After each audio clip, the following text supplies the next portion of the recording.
সভাপতি অভিজ্ঞ বিচারক মন্ডলী, আমার সামনে বসা বাংলার দূর দূরান্ত থেকে আগত এলেন পিপাসু ছাত্র ভাইয়েরা, সকলের প্রতি রইল আমার আন্তরিক শুভেচ্ছা ও অভিনন্দন। সকলকে আন্তরিক শুভেচ্ছা ও অভিনন্দন জানিয়ে চলে যাচ্ছি আমি আমার মূল বিষয়ের দিকে। আজ আলবালাগ ছাত্র কাফেলা কর্তৃক দুটি বিষয় আমাকে নির্ধারণ করে দেওয়া হয়েছে, তার মধ্যে থেকে আমি একটি বিষয়কে বেছে নিয়েছি, তা হলো ইসলাম বনাম গণতন্ত্র। আল্লাহ চাহে তো উক্ত বিষয়ের উপর কিঞ্চিত পরিমাণ আলোকপাত চালানোর চেষ্টা করবো ইনশাআল্লাহ তাআলা। মুহতারাম হাজরিন, বর্তমান বিশ্বে সেই গণতন্ত্র চলছে যা পশ্চাৎ থেকে আমদানি করা গণতন্ত্র। জনগণ সার্বভৌমত্বের অধিকারী, তাই জনগণের নির্বাচিত পার্লামেন্টের কর্মকর্তারা যে কোনো সময় যে কোনো বিষয়ে সিদ্ধান্ত গ্রহণ করতে পারে। মুহতারাম হাজরিন, ইসলাম এবং গণতন্ত্রের মাঝে বিরাট পার্থক্য রয়েছে। এক নম্বর পার্থক্য হলো ইসলামের সার্বভৌমত্বের অধিকারী আল্লাহর, আর গণতন্ত্রের সার্বভৌমত্বের অধিকারী হলো জনগণের।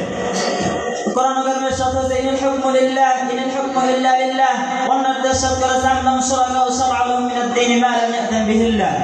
মুহতারাম হাজরিন, গণতন্ত্রের দুই নম্বর অর্থ হলো জনগণ সার্বভৌমত্বের অধিকারী। যদি এই মূলনীতি ধরে যদি অর্থ করা হয়, তাহলে অর্থ হবে যদি কোনো জনপদে কোরআন সুন্নাহ এবং আল্লাহর নবীর শানে উস্তাদি করা হয়, তাহলে সেই বিষয়ে সেই জনপদের নির্বাচিত পার্লামেন্টের কর্মকর্তারা যে কোনো বিষয়ে সিদ্ধান্ত গ্রহণ করতে পারে।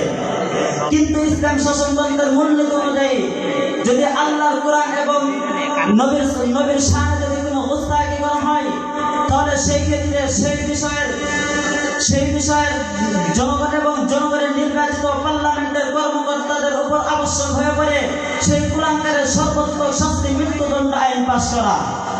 মুহতারাম হাজরিন, গণতন্ত্রের মূল টার্গেট হলো আল্লাহর বান্দাদেরকে আল্লাহর দাসত্ব থেকে বের করে মানুষের দাসত্বের জিঞ্জিরে আবদ্ধ করা এবং তারা যাতে খসরত দুনিয়া ওয়াল আখিরাত অন্তর্ভুক্ত হয়ে যায়।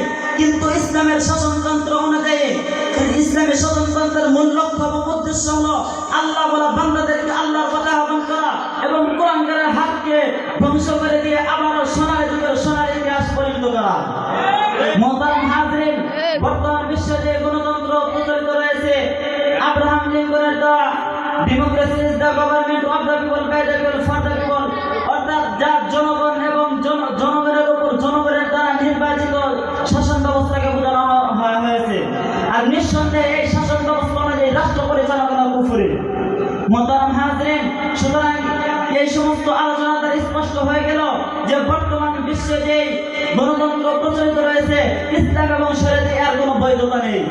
মুহতারাম হাজরিন, কিন্তু অত্যন্ত আফসোস পরিতাপের বিষয় হলো আজ মুসলিম উম্মাহ এই পশ্চাৎবর্তীদের গণতন্ত্র দেওয়াকে অনুসরণ করতে গিয়ে তারা বলতে বসেছে তাদের পূর্ববর্তীদের ইতিহাস, তারা ভুলে যাচ্ছে বদর এবং ইহুদের ইতিহাস, তারা হারাতে চলেছে তাদের স্বাধীনতার সার্বভৌমত্ব। মুহতারাম হাজরিন, কাজে হে উম্মতে মুহাম্মাদী, আজ সময় আছে যে প্রত্যয় গ্রহণ করার, এখন থেকে প্রতিজ্ঞা গ্রহণ করো, হাতে হাত রেখে প্রতিজ্ঞা গ্রহণ করো। ওই পশ্চিমাদের দেওয়া গণতন্ত্রকে লাথি মেরে আবার এক ঘন্টা আওয়াজ তোলো, তন্ত্রের দিন শেষ, খিলাফতের বাংলাদেশ।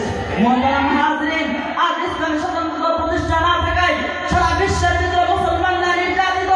আজকে দেখা ফিলিস্তিনের দিকে, ফিলিস্তিনের মুসলমানরা নির্যাতিত, কাশ্মীরের মুসলমানরা নির্যাতিত। বিরোধীদের কয়টা জীবন কয়টা কথা বলবো, কান্নামা বা তাকদার সুদ কুলবা খুদা নিহাত, সারা শরীর আমার ক্ষত বিক্ষত মরমর পট্টি আমি কয়ে জায়গায় লাগাবো। মুহতারাম হাজরিন, কাজে স্পষ্ট পেলাম যতদিন পর্যন্ত মুসলমান রাষ্ট্রগুলো কোরআন সুন্নাহ এবং আল্লাহর স্বতন্ত্রতা অনুযায়ী খিলাফতের আশার দিকে ফিরে না যাবে, ততদিন পর্যন্ত কোন তন্ত্রমন্ত্র দিয়ে জাতিকে মুক্তি করা যাবে না। মুহতারাম হাজরিন, কাজে হে উম্মতে মুহাম্মাদী, জাগ্রতের ঘুম থেকে জাগ্রত হও। অতি শীঘ্র একটি লড়াই হবে, যেই লড়াই এক প্রান্তে দেখবে কুফর আর অপর প্রান্তে দেখবে ঈমান, যেই লড়াই এক প্রান্তে দেখবে শিরক আর অপর প্রান্তে দেখবে তাওহীদ, যেই লড়াই এক প্রান্তে দেখবে বাতিল আর অপর প্রান্তে দেখবে হক। কাজে উম্মতে মুহাম্মাদী, বাতিল এবং শিরক এবং কুফরকে বিদ্রোহ করতে যদি ময়দানে যেতে হয়, ময়দানে গিয়ে যদি জীবন দিতে হয়, জীবন দিয়ে কারা আল্লাহ রাস্তায় যেতে প্রস্তুত আছো, দুই হাত দিলে আল্লাহকে দেখে দাও।